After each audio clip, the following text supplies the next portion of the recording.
जिस मुल्क में पाकिस्तान जैसे हुक्मरान सियासतदान एक एलीट जो इस मुल्क को चला रही है, उस मुल्क को दुश्मन की ज़रूरत नहीं हो सकती। और ये जो बयानिया बनाया जाता है कि जी दुश्मन है हमारा सरहद पार, और ये सारी जो एक टर्म यूज़ की जाती है और बड़े जज्बाती जो है प्रोग्राम किए जाते हैं, वो सिर्फ इस 22 करोड़ आवाम को बेवकूफ़ बनाने के लिए जो है ये टर्म यूज़ की जाती है। असल में हकीकत ये है कि पाकिस्तान डिफ़ॉल्ट हो चुका है, सिर्फ ऐलान करना बाकी है। हमारे जो वज़ीर-ए-आज़म हैं वो पिछले 10 दिन से कोरोना का शिकार हैं। एक बहुत बड़ी अहम तैनाती ही सिर्फ इस टाइम मौज़ूए बहस है और हर चैनल के ऊपर सिर्फ एक ही बात हो रही है कि जी आर्मी चीफ की तैनाती, आर्मी चीफ की तैनाती, समरी आ गई, समरी नहीं आई, समरी आ गई, समरी नहीं आई। और अब मुल्क को इस हजान में डालकर हमारे जो वज़ीर-ए-आज़म हैं वो 24 तारीख को तुर्की जा रहे हैं और वहाँ क्या करने जा रहे हैं वो भी आपके सामने रखेंगे। इक़्तिदार की रस्साकशी इस टाइम अरूज के ऊपर है। हर बंदा इस टाइम जो कि इस मुल्क को चलाने वाले जो कुछ लोग हैं, सिर्फ कुछ परसेंट लोग हैं ये, उनको सिर्फ अपना अपना मुफाद अजीज़ है। हर बंदा अपनी जो है वो डील लेकर बैठा हुआ है कि मुझे क्या मिलेगा, मुझे क्या मिलेगा। 22 करोड़ का मुल्क और उसकी मैशियत तबाह हो चुकी है, अवाम भूख से मर रही है, सड़कों के ऊपर हकीकी आज़ादी की आज 75 साल बाद भी जंग लड़ रही है। बिस्मिल्लाहिर्रहमानिर्रहीम, अस्सलाम वालेकुम। आप फेसबुक और यूट्यूब चैनल देख रहे हैं और मेरा नाम है अब्दुल रहमान। नाज़रीन, आज 22 नवंबर है। आज इस्लामाबाद से कुछ ताज़ा तरीन अपडेट्स आपके सामने रखेंगे। तोशाखाना केस के हवाले से इमरान खान के ऊपर फौजदारी जो है कार्रवाई शुरू कर दी गई है और दूसरी तरफ जो कि बड़े मायानाज मुलजिम जिनको बाकायदा स्पेशल प्रोटोकॉल के तहत लंदन फरार हुए थे, उनको स्पेशल प्रोटोकॉल के तहत जो है पाकिस्तान एयरफोर्स के त्यारे में वज़ीर-ए-आज़म साहब खुद हमारे लेकर वापस आए और उनको जो है यहाँ के पाकिस्तान के ख़जाने की चाबियाँ दी, जो कि बड़े दावे कर रहे थे और अब उन्होंने मुल्क का जो है दिवालिया निकाल दिया है। उनके जितने भी मुकदमात थे आमदन से ज़ायद असासों के, उन सब को जो है फारिग कर दिया गया। और एक ऐसा बंदा जिसके ऊपर इन्होंने पिछले 7 माह में एक घड़ी का केस निकाला और वो घड़ी की भी उसने पेमेंट देकर जो है वो घड़ी बेची और उसकी जो पैसे आए थे वो उसने बनी गाला के इलाकों में जो है सड़कें बनवाई और वहाँ की जो आवाम है उसका ऑलरेडी जो है इसके ऊपर बयान आ चुका है कि ये खान साहब की बड़ी मेहरबानी है, यहाँ बहुत एक्सीडेंट होते थे तो खान साहब ने ये सड़कें बनवाई और वही पैसा, वो घड़ी वाला पैसा जो है खान साहब ने लगाया। तो उसके ऊपर जो है फौजदारी मुकदमा बनाया जा रहा है और उसका मकसद सिर्फ यह है कि इस बंदे को नाअहल करना है जो कि 75 साला निज़ाम के खिलाफ खड़ा हो गया, जो कि बात करता है इस लाचार और बेचारी आवाम का जो पिछले 75 साल से जलील और रुस्वा होती आ रही, जो हर आए दिन कचहरियों, थानों, अस्पतालों में जलील होती है, उस आवाम की बात कर रहा है। तो इसको जो है नाअहल करना है।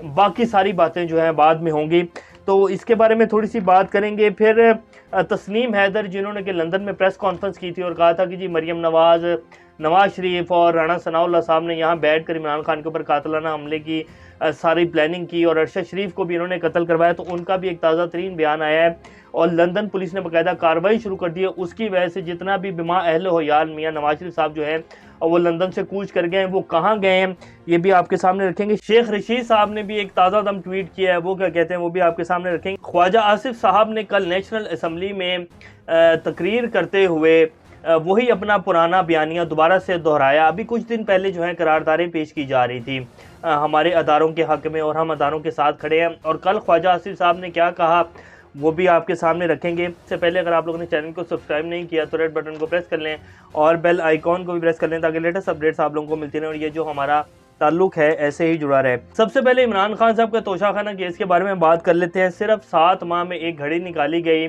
उससे पहले फरागोगी करते रहे और जब उनकी सारी वो तहकीकात की तो उनसे भी कुछ नहीं निकला। उसके बाद तोशाखाना की एक घड़ी निकाली जिसका ऑलरेडी पेमेंट करके इमरान खान ने वो घड़ी ली और जो है उसके बाद अब ये घड़ी निकाली गई है और उसके ऊपर अब फौजदारी जो है कार्रवाई शुरू कर दी गई है।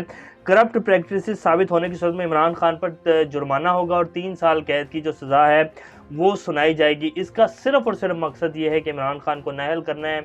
इमरान खान कैसे जो है इस 75 साला निज़ाम, फरसूदा निज़ाम के सामने खड़ा हो सकता है, इमरान खान कैसे इस मुल्क की एलीट को चैलेंज कर सकता है, इमरान खान कैसे इस मुल्क की माफिया को चैलेंज कर सकता है जिसने पिछले 70-75 साल से इस 22 करोड़ का जो मुल्क है, 22 करोड़ आवाम जो है उसको जलील किया हुआ है, उसको फुद्दू बना के रखा हुआ है। तो इमरान खान कैसे इस एहसार को तोड़ सकता है? ये नहीं हो सकता। सिर्फ इसीलिए ये सब कुछ किया जा रहा है। इसहाक डार साहब के जो केसेस थे, आमदन से जायद सासाजात केसेस और फिर यहाँ से मफरूर हुए थे, उन्हें वापस लाया गया, उन्हें जो है पाकिस्तान के ख़जाने की चाबियाँ दी गई। और अब जो उन्होंने ख़जाने के ऊपर मेहरबानियाँ की हैं उसके बारे में हमने कल आपके सामने ब्लॉग रखा भी था कि पाकिस्तान 93% जो है इस रेशो के ऊपर आ चुका है कि पाकिस्तान अपने कर्जे भी वापस नहीं कर सकता। और इंटरनेशनल जो इदारे हैं वो इस टाइम चीख के कह रहे हैं कि पाकिस्तान डिफ़ॉल्ट हो रहा है, बहुत तेज़ी से डिफ़ॉल्ट की तरफ जा रहा है, सिर्फ ऐलान करना बाकी है। ये पिछले 3 से 4 माह में इसहाक डार साहब ने मेहरबानियाँ की हैं, जो कि कहते थे कि डॉलर जो है वो 200 से नीचे ले आऊँगा। अभी डॉलर जो है 222 के ऊपर है और ओपन मार्केट में डॉलर जो है 235 236 के ऊपर ट्रेड हो रहा है, कुछ भी नहीं कर सके और ये किया गया। बहरहाल उनके जो अब अदालत क्या कहती है, वैसे तो हमारे जो मोअज़्ज़िज़ जज हज़रात हैं, जब उनके सामने ये लेके जाया जाता है तो वो कहते हैं कि जी इसमें बताएं ये जो नैब में तरमीम हुई है इसमें कहाँ इंसानी हकूक़ की खिलाफ वर्जी हो रही है। तो अब अदालत क्या कहती है, उन्होंने कहा कि जी एहतसाब अदालत कार्रवाई ख़त्म करे, तरमीमी एक्ट के बाद दरख्वास्तों पर फैसला हमारा इख्तियार नहीं है, ये अदालत कहती है। ना हम नैब ना ही मुल्ज़िमान के हक़ में फ़ैसला दे सकते हैं। यानी कि अदालतें कह रही हैं कि जी हमारे हाथ बंदे हैं, जो तरमीम की हैं आप बरी ज़िम्मा हैं, आप जाएँ याशी करें। पाकिस्तान के ख़जाने वैसे वज़ीर ख़जाना बन चुके हैं और अरबों रुपए लूटें, ना हम पूछेंगे ना आप पूछिएगा, बट ठीक है फुद्दू लगा हुआ लगा ही रखें। तो ये इस टाइम जी इसहाक डार साहब हैं जिनको अरबों रुपए के केसेस माफ़ कर दिए गए। और एक वो बंदा जिसने घड़ी बेची और उसके पैसों से आवाम की फलाह व बहबूद के लिए सड़कें बनाई, उसके ऊपर फौजदारी मुकदमा जो है वो चलाया जा रहा है। शेख रशीद साहब कहते हैं कि मुल्क दिवालिया होने के करीब तरह यहाँ नफसा नफसी का आलम है, 5 दिन इंतहाई अहम है, PDM भी टूट फूट का शिकार होने वाली है, केयर टेकर की मुद्दत नहीं बढ़ सकती। 26 नवंबर 2 बजे रावलपिंडी इमरान खान के लॉन्ग मार्च का तारीखी इस्तकबाल करेंगे, 30 नवंबर तक फैसला हो जाएगा, आर या पार होगा। अब ख्वाजा आसिफ साहब के बारे में थोड़ी सी तफसीलात और तकरीर जो उन्होंने कल असम्बली में की वो आपके सामने रख देते हैं। उन्होंने कहा कि पिछले 75 सालों में 40 साल जो है वो मार्शल लगा रहा है और अभी भी जो पाकिस्तान में हो रहा है इस सब के जो जिम्मेदार है हमारे मुख्तदर हल्के हैं, यानी कि हमारी इस्टेब्लिशमेंट है। पाकिस्तान को सिर्फ इन्होंने ही तरक्की नहीं करने दी और आज अगर पाकिस्तान इस सूरत हाल में फंसा हुआ है तो सिर्फ और सिर्फ हमारी इस्टेब्लिशमेंट की वजह से है। ये वही ख्वाजा आसिफ साहब हैं, ये वही नून लीग के तर्जुमान हैं और स्पोक्स पर्सन हैं, वज़ीर दिफा हैं, जो कि अभी कुछ दिन पहले जो है करारदादें पेश कर रहे थे कि हम अपने इदारों के साथ खड़े हैं, हम ये हैं हम वो हैं, और अब कह रहे हैं कि जी अगर आज 75 साल बाद पाकिस्तान यहाँ है तो इसमें सारा का सारा कसूर जो है वो इस्टेब्लिशमेंट का है। असल बात इस टाइम यहाँ फंसी हुई है आर्मी चीफ की तैनाती की। कल पूरे मीडिया में खबरें चलाई गई कि जी समरी आ गई है, समरी नहीं आई। और असल में बात यह है कि शहबाज शरीफ साहब और नवाज शरीफ साहब, ख़ास तौर पर नवाज शरीफ साहब जो है वो अपनी मर्ज़ी की जो है तैनाती करना चाहते हैं, वो अपनी मर्ज़ी की डील लेना चाहते हैं। वो चाहते हैं कि अगर ये मेरे पास इस टाइम आ गया है ये सब कुछ तो मैं इससे कोई ना कोई ऐसी डील लाजमी लूँ कि मैं वापस जाऊँ और मैं दोबारा से पाकिस्तान का वज़ीर आज़म बन जाऊँ, और ये डील जो भी मुझे देगा मैं उसका जो है नाम अनाउंस कर दूँगा।